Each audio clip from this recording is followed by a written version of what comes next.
আসন্ন টেস্ট সিরিজে শুধু বাংলাদেশকেই নয়, ভারতকেও বাংলাদেশের বেশ কিছু জিনিস নিয়ে এবং তাদের বেশ কয়েকজন গুরুত্বপূর্ণ প্লেয়ারকে নিয়ে আলাদা করে ভাবতে হবে। ভারত যদি তাদেরকে নিয়ে প্রপারলি হোমওয়ার্ক না করে যায়, তাহলে এই সিরিজে তাদের যে কোনো সময় বিপদে পড়তে হলেও হতে পারে। হয়তোবা দেখা গেল সেটাই ম্যাচের রেজাল্টে ফারাক করে দিল। তো সাম্প্রতিক সময় টেস্ট পারফরমেন্স এবং টেস্টে ভারতের বিরুদ্ধে পরিসংখ্যানের উপর ভিত্তি করে আমরা বাংলাদেশের এমন 4জন প্লেয়ারকে বাছাই করেছি যারা এই সিরিজে যে কোনো সময় ভারতের গলার কাটা হয়ে উঠতে পারে। কোন 4জন প্লেয়ার বলুন তো? সাকিব আল হাসান, মুশফিকুর রহিম, লিটন দাস আর মেহেদী হাসান মিরাজ। মূলত এই 4জন প্লেয়ারের উপর ভর করেই আর কি বাংলাদেশ সাম্প্রতিক সময় পাকিস্তানের মাটিতে টেস্ট সিরিজে হোয়াইট ওয়াশ করে এসছে। হ্যাঁ, সেখানে আর কি পেস বোলারদেরও অনেক বড় একটা অবদান ছিল, কিন্তু আমরা এই ভারত সিরিজে জানি যে উইকেট সেরকম পেস ফ্রেন্ডলি হবে না, স্পেশালি চেন্নাই টেস্টে তো একেবারেই হবে না। সেই কারণে পেস বোলারদের আপাতত এই লিস্ট থেকে দূরে সরিয়ে রেখে আমরা এই 4জন প্লেয়ারের উপরই ফোকাস করব, যারা আর কি ভারতকে এই সিরিজে যে কোনো সময় ভোগান্তিতে ফেলতে পারে। তো আর কি এই 4জন প্লেয়ার রিসেন্ট পাস্ট কেমন পারফর্ম করেছেন বা তারা কেমন ফর্মে রয়েছেন, সেটা আমরা ওই পাকিস্তান সিরিজের আর কি তারা কীরকম পারফর্ম করেছেন সেটার উপর আমরা একটু চোখ বুলিয়ে নিই। তো মুশফিকুর রহিম ওই 2 টেস্টে কত রান করেছেন জানেন? 216। তার অ্যাভারেজ হচ্ছে 108। আর এছাড়া তিনি ওই প্রথম টেস্টের প্রথম ইনিংসে যে 191 রানের মহাকাব্যিক ইনিংসটা খেলেছিলেন, তার উপর ভিত্তি করেই কিন্তু বাংলাদেশ ফার্স্ট টেস্টটা জিতেছিল। এরপর আসি লিটন দাসের কথায়। তিনি 2 টেস্ট মিলে রান করেছেন 194, আর তার অ্যাভারেজ হচ্ছে 97। আর তার করা ওই 138 রানের ইনিংসটাও বাংলাদেশকে ওই দ্বিতীয় টেস্ট ম্যাচ জয়ে অনেক বড় একটা রোল প্লে করেছিল। এক প্রকার বলতে গেলে তিনি আর কি খাদের কিনারা থেকে দলকে টেনে তুলে, শুধু আর কি টেনেই তোলেননি, ম্যাচটাকে জিতিয়ে অলমোস্ট মাঠ ছেড়েছেন। এরপর আসি মেহেদী হাসান মিরাজের কথায়। 2 টেস্ট মিলে তিনিও রান করেছেন 155। তার 2টো হাফ সেঞ্চুরি রয়েছে 2টো ম্যাচে, আলাদা আলাদা ম্যাচে। আর এই সময় তিনি 10টা উইকেটও আবার শিকার করেছেন। আবার তিনি ছিলেন এই টুর্নামেন্টের হাইয়েস্ট উইকেট টেকার, আবার তিনি আর কি প্লেয়ার অফ দ্য সিরিজ হয়েছেন। এরপর আসি সাকিব আল হাসানের কথায়। সাকিব আল হাসান মানে 2 টেস্ট মিলিয়ে উইকেট নিয়েছেন 5টা, আর তিনি রান করেছেন 38। সাম্প্রতিক সময় তিনি আর কি ব্যাটিংয়ে অতটা ভালোভাবে পারফর্ম করতে পারছেন না তার ওই চোখের সমস্যার কারণে, কিন্তু বল হাতে তিনি বেশ ভালোই ছন্দে রয়েছেন। এই মুহূর্তে তিনি আছেন ইংল্যান্ডে, ওই সারে কাউন্টি ক্লাবের হয়ে আর কি কাউন্টি ক্রিকেট খেলছেন। সেখানে আর কি এক টেস্টে আর কি তিনি ফার্স্ট ইনিংসে 4 উইকেট নিয়েছেন, সেকেন্ড ইনিংসে 5 উইকেট নিয়েছেন, মানে ওই এক টেস্টেই আর কি নিয়েছেন 9 উইকেট। তো তাহলে তিনি বল হাতে যে ভালোই ছন্দে রয়েছেন সেটা তিনি আরেকবার প্রমাণ করে দিলেন। শুধু তার ওই ব্যাটিং ফর্মটাই কনসার্ন, কিন্তু সাকিব আল হাসান তো সাকিব আল হাসানই, তো তিনি যে কোনো দিন যে কোনো সময় রিদিমে ফিরে যেতেই পারেন। তো আর কি দেখতে গেলে এই 4জন প্লেয়ার ওই মানে ঐতিহাসিক টেস্ট সিরিজ জয়, মানে পাকিস্তানের বিরুদ্ধে পাকিস্তানের মাটিতে যেটা জিতে এসছে বাংলাদেশ, সেখানে কিন্তু সবচেয়ে বড় ভূমিকাটা এই 4জনই পালন করেছিল। আর কি আপনারা ফার্স্ট টেস্টের কথা একটু ভেবে দেখুন, যেখানে আর কি পাকিস্তানের 448 রানের জবাব দিয়ে গিয়ে বাংলাদেশ একসময় হয়ে গেছিল 218-5। ওই ষষ্ঠ উইকেটে লিটন দাস আর মুশফিকুর রহিম 114 রানের একটা জুটি করে বাংলাদেশকে আর কি মানে বিপদ হাত থেকে আর কি উদ্ধার করে। তারপর ওই সপ্তম উইকেটে আবার ওই মানে মুশফিকুর রহিম আর মেহেদী হাসান মিরাজের মধ্যে আবার 196 রানের একটা জুটি গড়ে ওঠে। মূলত ওই জুটিটাই বাংলাদেশকে লিড এনে দেয় ফার্স্ট ইনিংসে, আর ওই লিডটাই বাংলাদেশের আর কি জয়, ওই মানে ফার্স্ট টেস্ট জয় সবচেয়ে বড় ভূমিকাটা পালন করেছিল। আর সেকেন্ড টেস্টের কথা ভেবে দেখুন, বাংলাদেশের একসময় স্কোর হয়ে গেছিল 26 রানে 6 উইকেট। সেখানে ওই সপ্তম উইকেটে লিটন দাস আর ওই মেহেদী হাসান মিরাজের মধ্যে একটা 165 রানের জুটি গড়ে ওঠে। মূলত দেখা গেল শেষে এই জুটিটাই আর কি বাংলাদেশকে ওই আর কি ম্যাচটায় আর কি ম্যাচেও যেরকম ফিরিয়ে এনেছিল, সেই রকম ওই দ্বিতীয় টেস্ট ম্যাচ জয়ও অনেক বড় একটা রোল প্লে করেছিল। তো আর কি তারা মানে শুধু মানে আগে আর কি দেখতাম বাংলাদেশে যখন টপ অর্ডার বা মিডিল অর্ডার কোল্যাপস হয়ে যেত, তখন তারা অচিরেই আর কি তাদের ইনিংসটা শেষ হয়ে যেত খুবই দ্রুত। কিন্তু এখন দেখা যাচ্ছে তারা কিন্তু রেস্কিউ করতে জানে, শুধু রেস্কিউ নয়, তারা রিবিল্ড করে আর কি সেখান থেকে কামব্যাকও করতে জানে, যেটা আর কি ওই আগের পাকিস্তানকে ওই 2টো টেস্ট ম্যাচে তারা যেভাবে হারিয়েছে ঠিক এই প্রসেসেই তারা কিন্তু খেলে হারিয়েছে।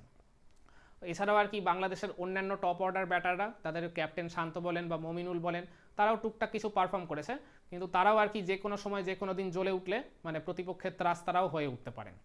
তো তাদেরকে নিয়েও আর কি ভারতকে অবশ্যই সতর্ক থাকতে হবে।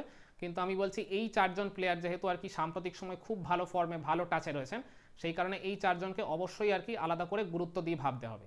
এছাড়াও আর কি আমরা যদি ভারতের বিরুদ্ধে তাদের পরিসংখ্যানটার দিকে একটু খেয়াল রাখি, তাহলে ওই মানে ভারতের এগেনস্টে সবচেয়ে সফল হচ্ছে ব্যাটিংয়ে মুশফিক। তিনি আর কি 8 টেস্টে আর কি ভারতের বিরুদ্ধে রান করেছেন 604, তার 2টা সেঞ্চুরি আর 2টা হাফ সেঞ্চুরি রয়েছে, আর তার অ্যাভারেজ হচ্ছে 43+। মানে বাংলাদেশের ব্যাটারদের মধ্যে সবচেয়ে সফল হচ্ছে এই মুশফিকুর রহিম এগেনস্ট ইন্ডিয়া। আর এরপর সাকিব আল হাসানের কথা আসি, তিনিও 8 টেস্ট খেলেছেন, রান করেছেন 296, তার অ্যাভারেজ 26+। তিনি 2টা হাফ সেঞ্চুরি করেছেন, আর ভারতের বিরুদ্ধে 8 টেস্টে তিনি উইকেট নিয়েছেন 21টা। এরপর আসি মেহেদী হাসান মিরাজের কথায়। মিরাজ আর কি ব্যাটিংয়ে আর কি ভারতের বিরুদ্ধে সেইভাবে খুব একটা পারফর্ম করতে পারেনি। তিনি 5 টেস্টকে রান করেছেন 188 আর কি, তার অ্যাভারেজ হচ্ছে 18.80, আর তার মানে এই সময় তিনি উইকেট নিয়েছেন টোটাল 14টা। তার মানে বোলিং পারফরমেন্স কিন্তু ইন্ডিয়ার এগেনস্টে বেশ ভালো, আর একটা তার মধ্যে ফাইফারও রয়েছে। আর এরপর লিটন দাসের কথায় যদি আসি, লিটন দাস আর কি মানে ভারতের বিরুদ্ধে টেস্ট খেলেছেন 5টা, তিনি রান করেছেন সর্বমোট 265, তার অ্যাভারেজ হচ্ছে ওই প্রায় আর কি 38, আর তার মানে হাফ সেঞ্চুরি একটাই রয়েছে, সেটা আবার ওই মানে বাংলাদেশ আর কি ভারতের বিরুদ্ধে লাস্ট যে টেস্টটা খেলেছিল ওই মিরপুরে, যেটাতে আর কি প্রায় জয়ের কাছাকাছি পৌঁছে গেছিল বাংলাদেশ, তো সেখানে আর কি তিনি ওই 73 রানের ইনিংসটা খেলেছিলেন।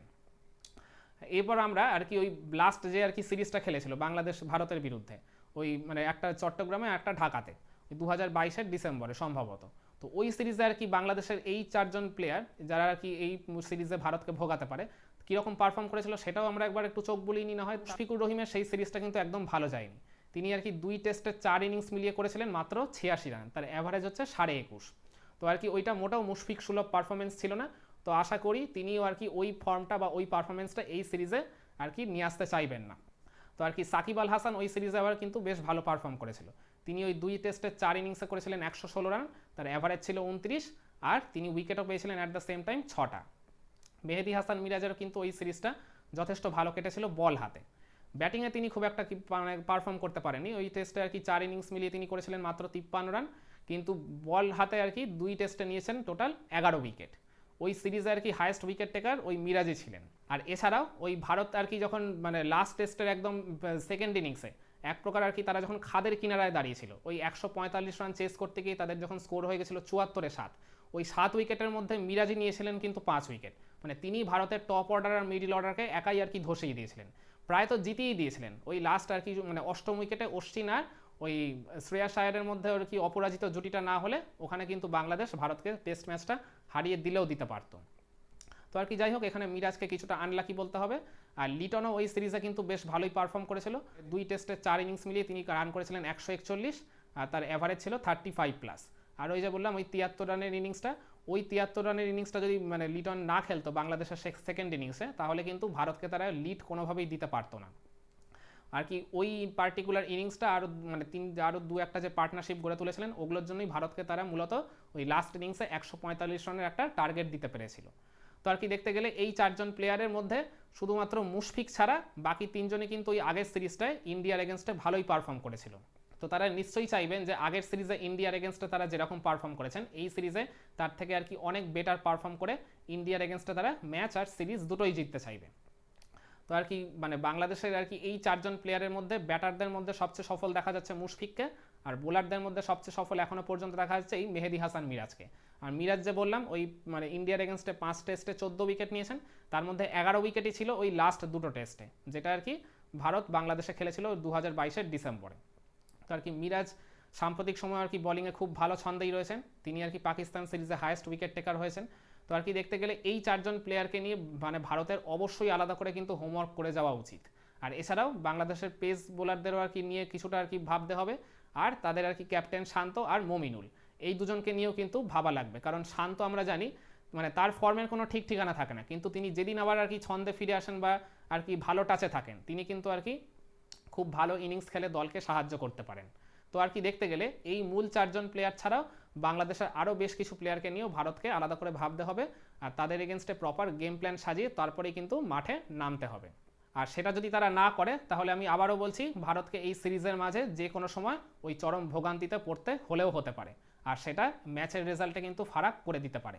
তো ভারত নিশ্চয়ই সেটা চাইবে না, তারা চাইবে এই বাংলাদেশকে এই 2 টেস্ট হারিয়ে ওয়ার্ল্ড টেস্ট চ্যাম্পিয়নশিপের ফাইনালের দিকে আরও এক ধাপ এগিয়ে যেতে। কারণ এর পরের 2টো সিরিজ আছে নিউজিল্যান্ড আর অস্ট্রেলিয়ার এগেনস্টে, তার মধ্যে অস্ট্রেলিয়ার সিরিজটা হচ্ছে আবার অ্যাওয়ে সিরিজ, তো সেখানে আর কি 5 টেস্টের সিরিজ আছে। তো আর কি ভারত চাইবে না যে অত দূর পর্যন্ত অপেক্ষা করতে, তারা চাইবে যে আগেই আর কি তাদের দেশের মাঠে যে টেস্টগুলো তারা খেলবে সেখানেই আর কি তারা ডমিনেটিং পারফর্ম করে আর কি ওই টেস্ট চ্যাম্পিয়নশিপ ফাইনালের রাস্তাটা তারা প্রশস্ত করে রাখতে চাইবে।